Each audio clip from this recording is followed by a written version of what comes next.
So a couple years back, I bought a Steam Deck. Didn't really have any expectations. I bought the cheapest one because I figured I'd probably return it anyways. And then it completely blew my mind. Having essentially my entire Steam library on the go in a package where I could just pick it up and take it anywhere while serving as this ultimate backlog annihilator had me in disbelief. I was always aware I had to sacrifice performance for the portability factor. It was really promising, it just wasn't fully there yet, and today that picture is completely different. Really quickly, we shot up to a market where it was basically just the Steam Deck and a few Chinese companies making Windows handhelds to all these major juggernaut companies shifting their focus to creating real competitors. So now in 2025, I've spent the last 4 months with every single top handheld flagship that I could get my hands on, trying to figure out what really is the best handheld hardware out right now. We've done this before, 6 categories, 8 handheld gaming PCs, and 1 definitive winner. But here's how we're gonna do it a bit different this time. Each category, you get a best possible score out of 10, which you might value some categories more than others, which makes this subjective, which is a good thing. Not one winner applies to everyone on Earth. So before you reach for any pitchforks, keep in mind, these are just my overall impressions and opinions on how they stack up against each other. Plus, you can use this as a rubric for yourself. So sit back, grab a snack, let's jump into it. Starting with category number 1, and that's display. This one's important because it feels like every single manufacturer has come to the same realization over and over again, which is that you can either ride on the dangerous side and have a really fantastic looking crispy screen at the cost of nuking the demands required to drive all those pixels. So you have to find a sweet spot. You have the big dog handhelds that have the highest resolutions on this list, all of which are 8+ inches. Lenovo's Legion Go has a 1600p 144Hz LCD panel, and it looks fantastic. Same goes for the MSI Claw 8 and Legion Go S. Both these screens are 1200p 120Hz, but what separates them is the gameplay fluidity. Asus's Ally and Ally X have smaller 7-inch displays at 1080 120, but they support variable refresh rate along with the Legion Go S. So I've always noticed that the larger panels didn't have the same level of fluidity in certain titles, where you don't feel those FPS fluctuations as much or frame pacing issues that would introduce stuttering. It's not a deal breaker by any means. The Legion Go is a portrait display, not as big of a deal when it comes to screen tearing, especially when you utilize integer scaling at lower resolutions. So all the Windows handhelds basically score a 9 here. All are great screens, color accurate, fast, responsive, leaving us only with the Steam Decks and the One X player. If you take a guess, the original Steam Deck screen at 800p 60Hz got the job done. Now, is it the best display here? No. But where Valve has made up for its lack of on-paper performance is by using OLED, which vastly improved the experience on the Steam Deck. It has full HDR support, which lets it get up to 1000 nits of peak brightness, basically twice as bright as most of the other competitors on the list. And it's a killer screen. Despite it has a lower resolution than the rest of the handhelds on this list, the inky black levels you get with OLED, exceptional color reproduction, lack of backlight bleed. I've said this many times. The perceived clarity is even higher now because of the increased contrast. Now, the best display on this list is no doubt the F1 Pro. It's 7 inches, 1080p, 144Hz, and OLED. So while it is the most expensive handheld on this list, at least you're getting an absolute fighter jet of a display package here. So to keep this short, in summary, this is a 10 out of 10 display, followed by the Windows handheld scoring 9s and the Steam Deck OLED, which give or take can be a close contender with the LCD at the bottom. So then category number 2 is controls. Preferably, you want the most comfortable handheld possible. You want it to fit with the widest set of hand sizes, and companies invest a ton into the R&D and development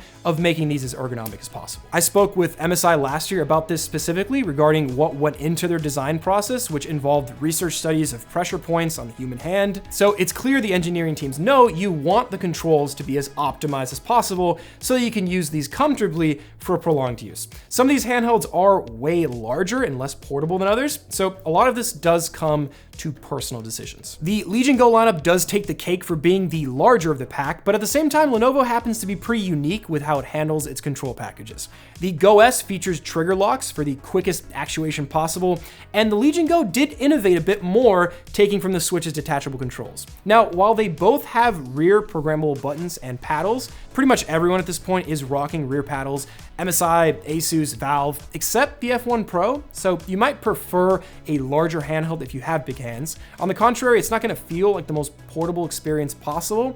I've always felt like the Ally did nail that form factor, and the Ally X easily has my favorite thumbsticks and feels the most controller-like without sacrificing anything, which I found the X to be a pretty substantial upgrade over the Ally. For me, it felt a little bit too angular, like it would dig into my palms a lot. The thumbsticks were also vastly improved. I feel like these are a lot more controller-like, where on the original Ally, it was a little bit loose. Now, MSI went the larger route with a very ergonomic feeling handheld. Buttons feel tactile. The D-pad is okay, but overall, no handheld on this list feels bad necessarily. The Steam Deck does feel like it offers the widest flexibility when it comes to the control set, and the OLED only refined the haptics and controls further. You might love trackpads on handhelds and even gyro support. I use it fairly often on the Legion Go for navigating windows. It's just a Swiss Army knife when it comes to its adaptability, being able to customize whatever layout you're looking for, especially while being able to use all these custom-made community profiles. And finally, the F1 Pro comes in kind of feeling like a PSP. It's a lot smaller. The control set, in my opinion, doesn't feel as quality and refined as the other handhelds. The thumbsticks are smaller. There's no rear texturing or paddles. It's just okay. So to keep it simple, I've given the Ally and F1 Pro just an average score, with everyone else scoring an 8, and the Steam Deck OLED just slightly edging it out. Next up is aftermarket support and the overall repairability of these platforms, which should be super important to you. You want a device that's gonna last a long time, that you're not gonna have to worry about any warranty problems or repairability concerns, which is kind of an issue for some of these handhelds in the past. I was able to find independent replacement part stores for MSI, Asus, and Lenovo. iFixit does cover a wide variety of guides for some of these devices. They do have a complete partnership with Valve, which makes those parts really easy to get. The other handhelds seem to be okay regarding finding the parts in stock. Inventory can be a bit of a hit or miss, but surprisingly, a lot of these handhelds are designed to be fairly modular. I've modded both the Steam Deck and the original Ally. Asus designed everything to be replaceable, which is great to see. I've never had an issue with any of Lenovo's handhelds. My original MSI Claw did completely die on me, plus I had multiple SD card issues on more than one Ally unit. Things seem to have been fixed when it comes to the new Ally X and MSI Claw, but be aware Asus does have a pretty spotty track record when it came to the whole warranty situation on the original Ally. Plus, the customer service has a tendency to be terrible sometimes, even resulting in a class action lawsuit, so we have to hold these tech companies liable to their promises. 1X is a much smaller company than everyone else. I couldn't find much on available part inventory or had enough experience with their customer service, so they're much more of a niche handheld. You can find a ton of accessories for the Legion Go, Ally, Steam Deck, but overall, if I needed to go with something, pure long-term reliability, I'm taking a Steam Deck, and that's just been my experience so far. Now, number 4 is performance. Performance is very valuable to a lot of people, like to the point where I'm even gonna look at this or not. You can have awesome controls, a great screen, ergonomics, but if performance sucks, who cares? This is where sometimes I look at the Steam Deck and I know there are certain titles that will be 100% better on the more powerful Windows handhelds. Of course, this is hyper dependent on the types of titles you play, and there are a lot of variables that will affect the overall fluidity and performance of your games.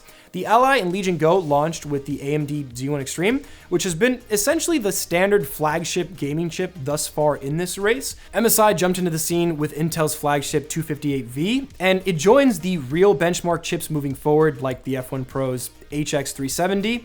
Z2 Extreme will more than likely be in the Legion Go 2 and ROG Ally 2, and performance on the Legion Go S's AMD Z2 Go is really just disappointing. Constantly dipping below the original Ally and Legion Go, let alone the Ally X. I saw up to a 40% performance loss compared to the Z1 Extreme. Where things have gotten interesting is at lower TDPs, where the Steam Decks traditionally kind of destroyed everyone. The HX370 at below 10 watts, I found out was outperforming most of the handhelds on this list. The Ally X was holding up well, being the most refined Z1 Extreme package right now, but the MSI Claw beats out pretty much all the Z1E handhelds in raw performance. Where it struggles is the lack of software tweaking and upscaling. Like, the F1 Pro has access to the full AMD Adrenalin software, and FSR is generally more compatible with more titles compared to XCSS. Steam Decks are still just chugging along with pretty good performance for those lighter indie titles, but they are definitely at the bottom of the race here. And this puts us directly into the battery life discussion. As a company, you really have two choices when it comes to battery. You can choose to throw in as much power and performance into your handhelds, and then brace for that heat and energy usage with a huge battery. The MSI Claw and Ally X having 80+ watt-hour batteries are phenomenal here. Like, looking at sheer game time on these handhelds show us you need a big battery if you want to game at those higher frame rates that require the power. The Legion Go and original Allies have okay batteries. Go S, again, pretty terrible. I'm going to spoil it for you right now. Don't even buy this handheld unless you enjoy burning money for no reason. Valve has been able to take advantage of using a custom designed OS for the Steam Decks, which are already known for having pretty efficient APUs. So they know how to pull as much battery as possible from the Steam Decks. It really does depend, again, on the types of games, scenarios, whether you're using lossless scaling, frame gen, streaming. The decks excel at sipping power and cruising at that low wattage range, but the F1 Pro, despite having a small battery, can get you a few hours if you optimize it. Now, if you're planning on heavy titles, the MSI Claw and Ally X will be at the top because of those batteries. So for this one, we're gonna score it purely based on battery life. And finally, we've got to talk about software. I feel like a lot of these handhelds have come a really long way since launch when it came to optimizing their software and working within the constrictions of Windows. I'm still a little bit biased. I like SteamOS. It's super simple, where I feel like anyone can just pick it up and use it without having to think too much. Windows can still be a positive in a lot of ways, but also a negative. Yes, you get the freedom of customization and compatibility. Asus, Lenovo, and MSI have dropped updates on a pretty frequent basis, ironing out their software suites to make Windows on a handheld better. Still doesn't come close to Valve's console experience for me personally. Even the F1 Pro has a really surprisingly intuitive menu setup that I found to be very reliable and even less buggy than the juggernauts in the space. Like, Valve focused on the ease of use as a priority with Linux, pushing the envelope further for gaming compatibility on those devices, and we're gonna see what Lenovo brings to the table with the first SteamOS handheld. It's just a super frictionless experience with sleep to wake, and you still have all the tinkering capabilities within Linux. Combining Windows with your own software only gets you so far. Like, sometimes it can feel like a gritty, unpolished experience. I like the Steam Deck because it offers that seamless ecosystem.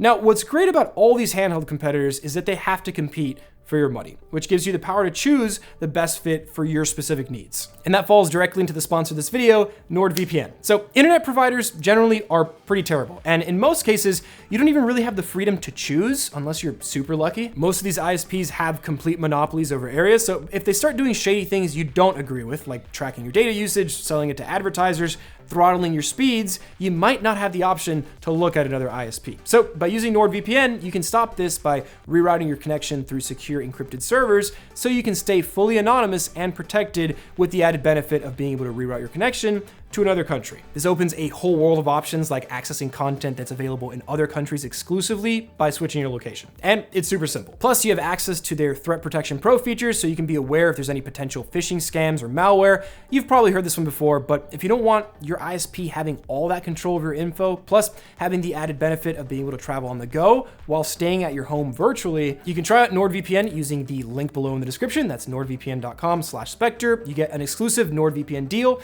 plus 4 months extra. So it's a no-brainer. If you don't end up using it, there's a 30-day money-back guarantee. So if you're interested, check it out. So if you tally it all up, you can see that the objective winner, based on all these scores that I made up, is the Ally X with the MSI Claw and the Steam Deck OLED right behind it. However, before you explode about whatever handheld you're extremely passionate about, remember, you know this already, there is no objective winner for everyone on Earth. Also, keep in mind, pricing varies heavily here. You might value one category way more than someone else does, which is totally okay. This is a very personal decision.